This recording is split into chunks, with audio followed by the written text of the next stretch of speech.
कोई भी स्कूल होता है, हम पढ़ाई पढ़ते हैं तो हम अपने को यही बोलते थे, हम गॉडली स्टूडेंट हैं, हमको गॉड गाइड करते हैं और पढ़ाते भी हैं। तो सुनी सुनाई बातें हम सभी बहुत ही रट रट के और रूट पे चल रहे हैं, रटी हुई बातें रटते हुए चल रहे हैं। और एक भी विषय पर जब प्रयोग की बात आई कि जो भी हम अभी तक योग लगा रहे हैं उसका प्रयोग करें, और प्रयोग करने के बाद जो प्राप्ति हो तो हम किसी को दें, तो ऐसा नहीं हुआ। खैर, जब हम किसी स्कूल में पढ़ते हैं, जब हम अपने स्कूल को, अपनी शिक्षा को हम विद्यालय बोल रहे हैं, ईश्वरीय विश्वविद्यालय,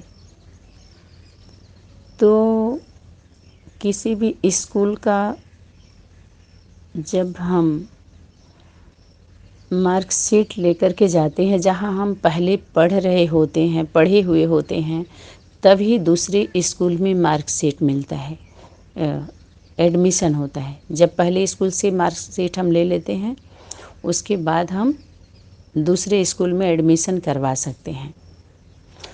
तो जब हम पढ़ाई पढ़ रहे थे तो वहाँ से, जिस स्कूल में भी हम सभी पढ़ रहे थे, तो वहाँ से, उस स्कूल से कोई भी स्टूडेंट अभी तक मार्कशीट लेकर के नहीं आया है कि उस स्कूल में इतने समय तक हम स्टूडेंट रहे हैं। न तो उनको रोल नंबर पता है अपना, न तो मार्कशीट। जो दूसरे स्कूल में आना, तो उनको चरित्र सर्टिफिकेट उनका है, जो हमें स्कूल से प्राप्त होता है, स्कूल से पाना होता है, स्कूल से मिलना होता है, स्कूल से लेना होता है, तभी हम दूसरे स्कूल में एडमिशन करा सकते हैं। बाहरी दुनिया में ये रूल रेगुलेशन है, हद के स्कूलों में। आप ज़रा विचार करिए, जब बेहद का स्कूल है, बेहद का बाप है, हम बेहद के बच्चे हैं, बेहद की शिक्षाएं हैं, तो इसमें क्या रूल रेगुलेशन कितना स्ट्रिक्ट होना चाहिए, स्ट्रिक्ट होता है, इस पर कभी हम लोगों ने विचार नहीं किया। सिर्फ सीधे सीधे प्रचार करना शुरू कर दिया, प्रचार का पर्ची बांटने लगे, प्रचार करने लगे।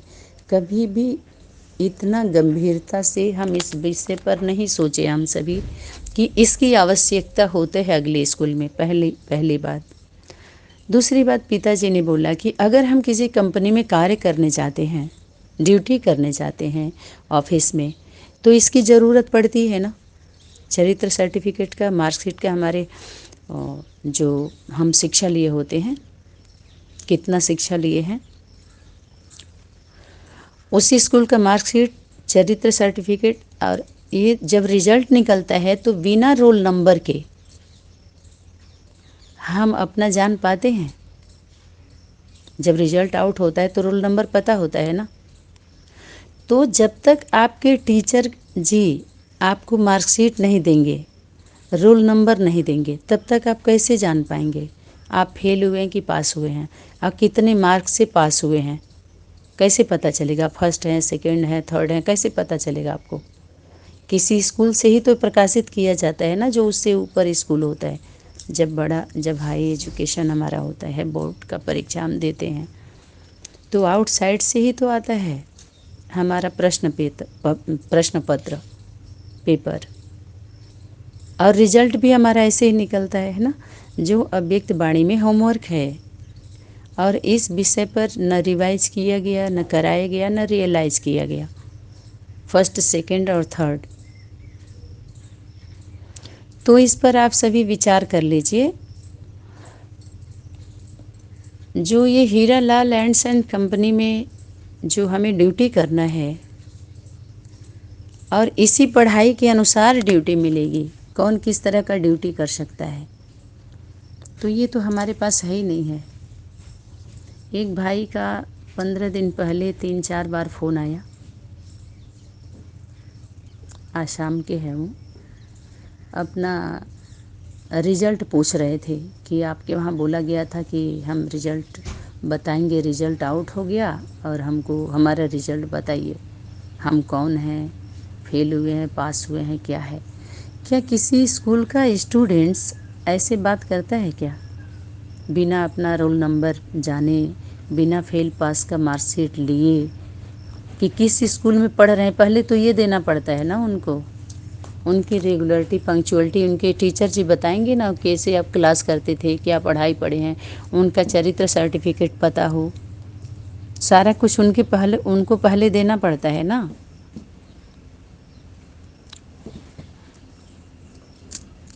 तो इसको पहले इस पर करेक्शन करें, सुधार करें, फिर आगे बढ़ें, तो इसमें सभी का लाभ होगा, सभी को सहयोग मिलेगा। क्योंकि ये स्कूल जो यूनिवर्सिटी, चाहे वो बीके हो, पीबीके हो, अन्य संगठन हो, जो भी विद्यालय के नाम पर पढ़ा रहे हैं, पढ़ाना चाह रहे हैं या पढ़ने गए हैं, तो किसी के पास भी है नहीं, और सभी कह रहे हैं हम सेवा कर रहे हैं, सेवा कर रहे हैं। तो सेवा में काउंटिंग नहीं हो रहा है, तभी शक्ति बोली कि सेवा तुम नहीं कर रहे हो, बाप दादा करते हैं सेवा, बाप दादा कर रहे हैं सेवा, तुम बच्चे भी सेवा नहीं कर रहे हो, तो सेवा करने का चांस किसको मिलेगा? जैसे जब बाहरी दुनिया के हम गवर्नमेंट में जॉब करते हैं, तो एक सिस्टम से गवर्नमेंट के आदमी लोग कैसे सेवा करते हैं, प्रोसेस होता है कि नहीं होता उनका, शिक्षा का और नौकरी का भी, तब उनको तनख्वाह मिलती है ना। तो पहले शिक्षा अर्थ आइए और सेवा अर्थ जाइए। तो जो शिक्षा मिली है तो उसका सर्टिफिकेट पहले लें, तब तो सेवा करने जा सकते हैं। ये सारा जमा होता है ना गवर्नमेंट के पास, तब वो कहते हैं गवर्नमेंट के आदमी है, तब तो उनकी बात मानते हैं, तब तो उनको तनख्वाह मिलती है, तब तो ये पढ़ाई सोर्स ऑफ इनकम है। तो इनकम कब होगी? हर कदम में पदम कब मिलेगा? जब हम वो कदम उसी प्रमाण रखेंगे, तब तो मिलेगा ना, तब तो हम आगे बढ़ सकते हैं ना। तो इसको भी हम सभी, आप सभी मिल के हम सभी रिवीजन और रियलाइजेशन करें, इस पर भी हम ध्यान दें, ठीक है। और इसी के साथ एक संगीत है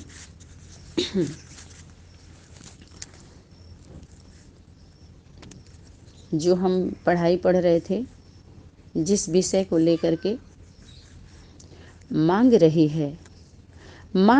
है देव संस्कृति, निष्ठाओं से कुर्बानी, मांग रही है देव संस्कृति, निष्ठावानों से कुर्बानी,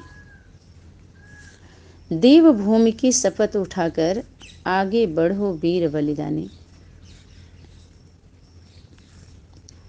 जो देव कुल के जो संस्कृति है, संग में रह के जो कृत्य की गई, जो सभ्यता है, मर्यादा है, उस भूमि की, उस कुल की, वो वापस क्या कर रही है? मांग रही है, वापस लाओ अपने अंदर, उसकी मांग कर रही है।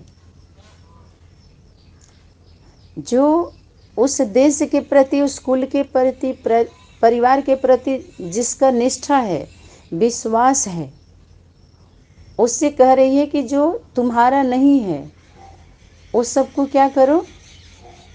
छोड़ दो और कुर्बान हो जाओ। देव भूमि, वो देवताओं की जो भूमि है, उसका शपथ लो। कहते हैं ना अपने माँ का कसम खाओ, तो उस भूमि का शपथ लो, आगे बढ़ो। हे वीर, जो अपने इस तरह के जो भी बल है, तन बल, धन बल, जन बल, सभी बल को दे दो। शीश चढ़ाकर सभी सपूतों ने माटी का कर्ज चुकाया। अपने मैं और मेरे का शीश क्या किया? चढ़ा दिया। और माँ के कहते ना, मिट्टी जो हमें जन्म दी है, पालना दी है, उसका कर्ज होता है हमारे ऊपर, उसको चुकाया। चुका तो नहीं सकते, लेकिन अर्पण किया कुछ, जो ऋण था। भेंट चढ़ा निज पति पुत्रों को, महिलाओं ने फर्ज निभाया। कुछ महिलाएं ऐसी हैं जो अपने पति को, पुत्रों को क्या किया, भेंट दिया। भेंट जानते हैं, सौगात, खुशी खुशी से जैसे दिया जाता है, सेवा अर्थ है, जिसको बोलते हैं बलिहार दे दिया, बलिहार कर दिया सब कुछ, अपना तन मन धन सब, सेवा अर्थ है। ऐसे फर्ज निभाने वाले कौन है, जिसके इतिहास के पन्नों पर कुछ का नाम है कुछ का नहीं है। जो 8 मरे थे, 8 है, उनका नाम नहीं है, उनका गुम कर दिया। दूसरे जो अष्टदेव अष्ट देवियों का नाम नहीं है। पंजाब सिंध गुजरात मराठा जो मरे 8 मरे थे, उनका नाम नहीं है। वो पंजाब की धरनी तो बताएगी ना।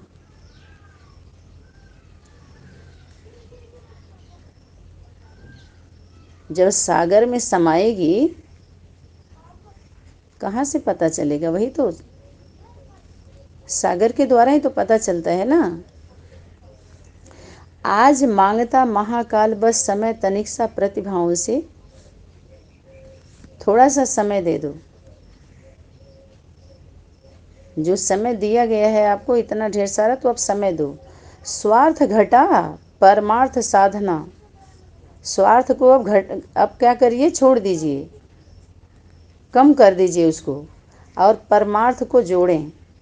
जितना आपके अंदर क्षमता है, अपनी क्षमता अनुसार परमार्थ से जुड़ें। समय और श्रम से रचनी है नए सृजन की नई कहानी। समय जो आपके पास है और जो श्रम है, मेहनत करिए, अब थोड़ा सा योगदान दीजिए परिवर्तन के समय में। नए सृजन की नई कहानी, सृजन हो रहा है ना, नई कहानी। उस कहानी में हानि नहीं है। देवभूमि की शपथ उठाकर आगे बढ़ो वीर बलिदानी।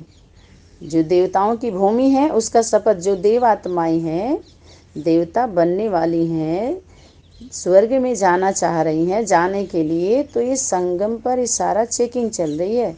सूक्ष्म वतन में ये सूक्ष्म बातों का, सूक्ष्म वतन में ये सारा होमवर्क स्मृति दिलाई जा रही है। देव भूमि की शपथ उठाकर आगे बढ़ो वीर बलिदानी। वीर भूमि की संतानों तुम, कायर बन मत पीठ दिखाना। अरे भारत माँ के पुत्र सपूत हैं ना, तो अब पीठ मत दिखाएं। अब पीठ पर बैठ गई है कौन, शेरा वाली सवार हो गई ना। तो वो शक्ति पीठ है, शक्ति का पीठ है, गद्दी है, और पांडवों का रक्षा सुरक्षा दें। कायर बन मत पीठ मत दिखाना, सन्मुख आना। रत्न प्रसूता माताओं तुम, अरे कोख को नहीं जलाना, कोख को बदनाम नहीं करना, सबको स्वाहा करो। परिवर्तन का समय चल रहा है।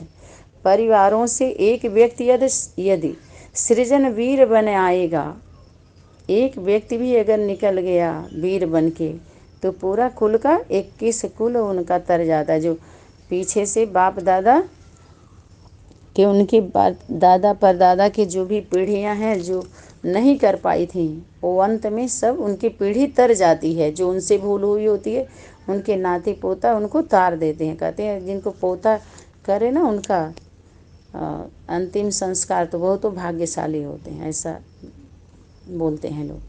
तो अपना गौरव इस जग में प्राण प्रतिष्ठा पा जाएगा। इस जग में अपना गौरव, इस जग में प्राण प्रतिष्ठा जो प्रतिष्ठित कर दिया जाएगा, उनके प्राण को, उनके आत्मा को।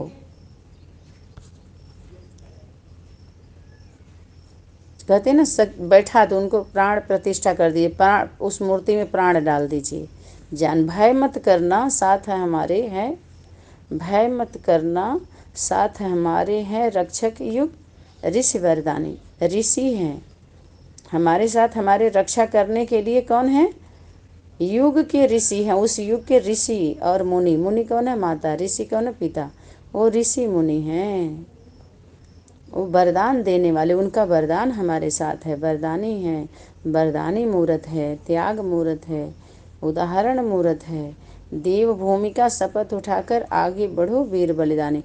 देव भूमिका, जिस भूमि के आप कौन हो, सपूत हो, उस भूमि का शपथ दिलाई जाती है, शपथ दिलाई जा रही है। यदि विज्ञान सभ्यता दोनों, विज्ञान और ज्ञान, ज्ञानी माने धर्म, धर्म की बातें हो रही ना, दोनों अगर दोनों की सभ्यता,